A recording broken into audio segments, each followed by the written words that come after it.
हाँ, good evening students. जिस तरह से आप लोगों का जो लेसन नंबर 4 था 10th वालों का, वो आप लोगों का पूरा कंप्लीट था। तो आज हम लोग जो शुरू करने जा रहे हैं वो है आपका lesson number 1, Libre office writer. अब लिबर ऑफिस राइटर क्या होता है? हम लोग इसी चीज़ को एमएस ऑफिस में क्या बोलते हैं? एमएस वर्ड या वर्ड डॉक्यूमेंट। जो आपका एमएस वर्ड होता है उसी को हम लोग लिनक्स में क्या बोलते हैं? Libre office writer. ठीक है। तो लिबर ऑफिस राइटर क्या होता है? जिस तरह से आप लोगों का एमएस वर्ड है ना, वही लिबर ऑफिस राइटर है। ठीक है। आप लोगों ने 9th में भी किया होगा, 9th में आप लोगों ने किया होगा एमएस वर्ड क्या है या वर्ड प्रोसेसिंग क्या है। तो आप लोग वही चीज़ क्या है? लिबर ऑफिस राइटर है। ठीक है।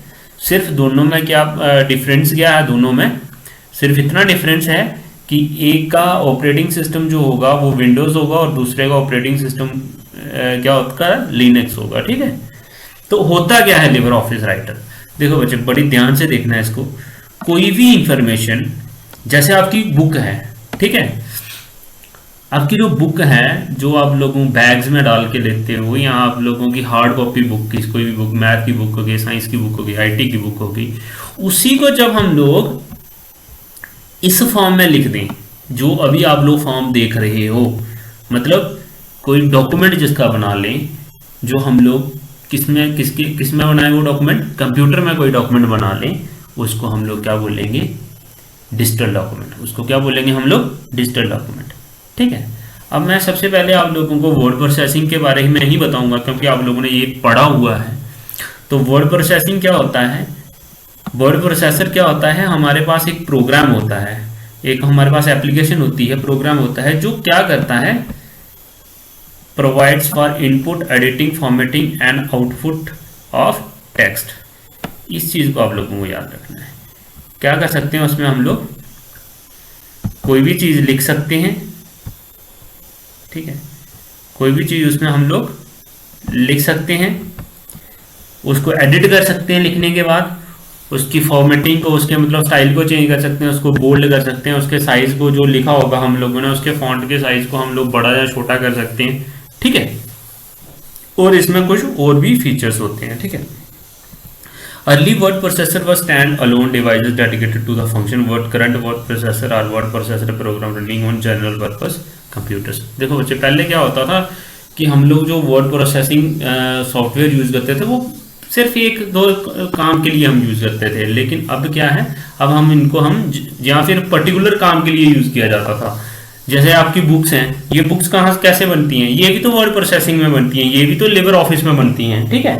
तो आप लोगों को सबसे आसान एग्जाम्पल क्या है? अगर आप ही की बुक को प्रिंट ना किया जाए, बल्कि ये अब बुक ही है, नोट्स हैं तो मतलब बुक ही है, तो इसको जब प्रिंट कर दिया जाए तो आपकी बुक बन जाएगी। और अगर बुक को हम लोगों ने इधर लिखना हो या बुक ना बनी हो, सॉफ्ट कॉपी हो, तो वो कहाँ पे होगी? वर्ड डॉक्यूमेंट में या लिबर ऑफिस में।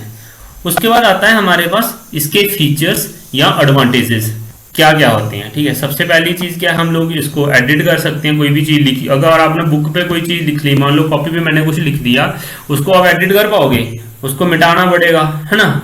उसको मिटा के फिर थोड़ी लिख सकते हैं हम लोग, रब करना पड़ेगा। रब करने के, पेंसिल से लिखा होगा, रब करना पड़ेगा, पेन से लिखा होगा तो रब भी नहीं होगा। ठीक है ना? कटिंग नहीं हो सकती। इसमें हम लोग अगर कोई गलती हो जाए, उसी गलती को सुधार के बाकी सेम का सेम हम लोग रहने दे सकते हैं। इसमें हमें कोई प्रॉब्लम नहीं आएगी। ठीक है। मैं थोड़ा इसका साइज बड़ा कर लेता हूँ। ठीक है। उसके बाद उसको हम लोग सेव करके रख सकते हैं, और सेव करके रखने से क्या होगा? हमारे फॉर एवर के लिए हमारे पास वो डॉक्यूमेंट हमारा सेव रहेगा। ऐसा नहीं होगा कि उसको वो हमें उसका फटने का डर नहीं होगा, उसका गुम होने का डर नहीं होगा। ठीक है। तो इन चीज़ों का हम लोगों को, इन चीज़ों से हम लोगों को बेनिफिट मिलता है। अब क्या कर सकते हैं? किसी भी टेक्स्ट को, अगर मान लो इस लाइन को मेरे को कहाँ लिखना था? नीचे लिखना था, और इस लाइन को ऊपर लिखना था, तो वो भी काम हम लोग वर्ड डॉक्यूमेंट में कर सकते हैं, लेकिन जो कॉपी पे हम लोग ऐसा नहीं कर सकते हैं। ठीक है।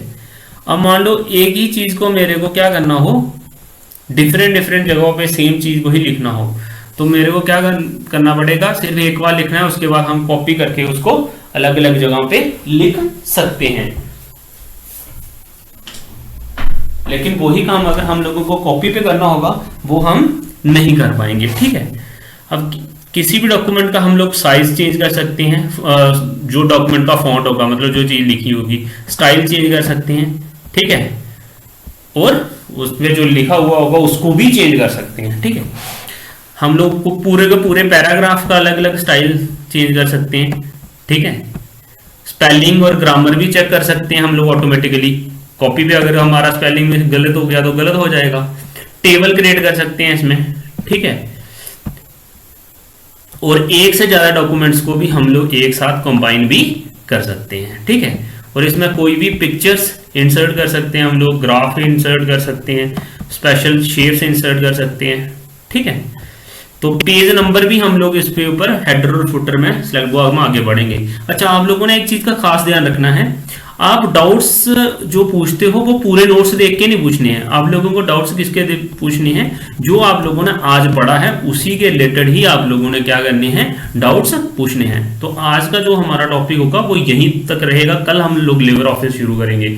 तो आप लोगों को क्या करना है, यहां तक आपने डाउट्स पूछने हैं। ये सिर्फ आप लोगों की रिविजन थी जो हम लोगों ने 9th में ऑलरेडी पढ़ा हुआ था। ठीक है, तो यहाँ तक ही आप लोगों को ये करना, आप लोगों को नोट्स भी मिल जाएंगे और इसमें जो भी डाउट होंगे आप लोगों को वो आप लोगों ने अपने क्लियर करने।